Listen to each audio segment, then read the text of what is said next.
Want to know what kind of hardware makes the PlayStation Classic run? Let's find out together. Stay tuned. Welcome Harrison Hacks.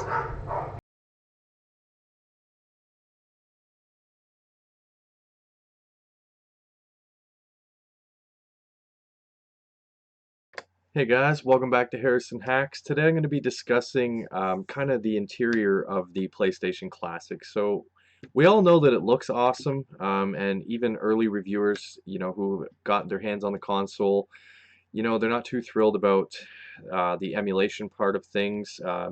It is emulated with a forked version of the open source PSX rearmed. Another issue is the graphical user interface is kind of lame. You only get one memory card slot. The other thing is, recently found out that 9 of the games, even on the NTSC version, are the PAL versions of the game. So kind of weird. It feels like Sony just rushed this out there and really didn't put as much thought and care into it as Nintendo. But let's go ahead. I mean, we know it looks awesome and it's going to look great, but it's kind of expensive. So let's see what's on the inside and makes this thing tick. So thanks to the guys over at hdblog.it, and I'm going to leave a link to their actual page where you can read what they've done. You'll have to translate the page, but or at least I had to. So it's only 5 screws to get into it, and you can see it's pretty basic, just the shell, and you can see that we have the metal shielding, but it also acts as a heat sink, so that's pretty cool. So here it is again, just a tiny little board, just a custom PCB. There's the shielding, and then there's the board. So let's talk about the processor. So the processor is a MediaTek MT8167, and it's a quad-core ARM Cortex-A35 running at 1.5 gigahertz. So not bad. I mean, more than enough to run Sony PlayStation games. The graphics is PowerVR GE8300. So I looked it up a little bit, and you know what? This thing is going to do what you need it to do. So as far as RAM, we've got 1 gigabyte of DDR3 1866. Pretty solid. Um, I'm gonna guess it's Samsung RAM, but who knows? As far as internal memory, and this is one of the things that I think a lot of people care about is the internal memory, just because, like, how many games could I add to it if and when it gets hacked? And it's a 16 gigabyte eMMC 5.1 flash storage. So eMMC is pretty fast. It's faster than like an SD card, a micro SD card, all that kind of stuff. eMMC is it's good flash storage, and 16 gigabytes. It seems like a lot. I mean, in comparison to the NES Classic and the SNES Classic. But when you're talking about PlayStation games, I mean, we're looking at, they're CD based. So some games are 200 and something megabytes, and games like Final Fantasy are, pushing 200 something megabytes. Sorry for the smaller games, and Final Fantasy is pushing 2 gigs. Like Final Fantasy 7, Final Fantasy 8, Final Fantasy 9. They're larger games because they're multi-disc games. So really, it really matters what games you want to put on there. 16 gigabytes is quite a bit, I will say, in comparison to the NES and the SNES, but not a huge amount. So hopefully those USB ports are used for external storage in the future, but we'll have to wait and see. The audio codec is a MediaTek MT6392A.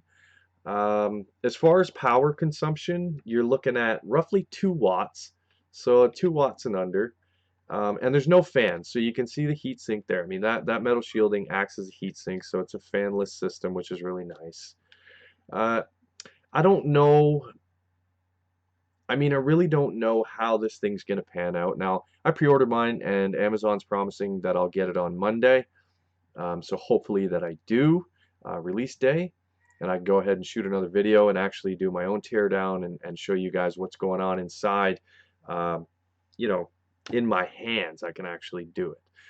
But over, like I said, at hdblog.it, these guys have torn it down, taken a look, and I've explained everything. And I'm going to leave a link right now, not a link, but a photo at the end of this video, just to give you a layout of what's actually included for the hardware in case you forgot, and it just makes it easier that way. So let me know your thoughts and opinions on the PlayStation Classic and what you think and what you've read and seen so far on YouTube and things like that. I'm kind of underwhelmed. When it was first announced, I was super excited. The whole missing the analogs for the DualShock, I can live with that, but with the lack of Spyros and crashes, and I know they've been remade, and people are, always, oh, they're getting remade, so okay, but they should be on there. um, and so should Tomb Raider. At the very least, there's a lot of other games, and I've discussed that in a different video, of what games you would want on there, what games I would want on there, and everyone always has a difference of opinion, and that's great, right? But my thing is, it just feels rushed. It doesn't feel quality, and it makes me just have so much more respect for Nintendo than I already did. Sony, with everything they've got going on, and being the brand that they are, you would think that they would have put a lot more effort into this, something that could compete, really compete with the SNES and the NES classics. I have never seen the SNES nor NES classic go on sale. It's always been the price that it is. And for some reason, something in my gut tells me that you're going to see PlayStation classics at a discounted price in the not too far future. I mean, I think that it'll be in the fairly near future. You're going to see this thing a little bit less than what they're asking initially. So that's going to do it for this video, guys. I really appreciate you watching. Please hit that like button, subscribe to the channel. Please consider supporting me on Patreon for as little as $1 a month. It really does help get this channel rocking and rolling. And, most importantly, just have a good day.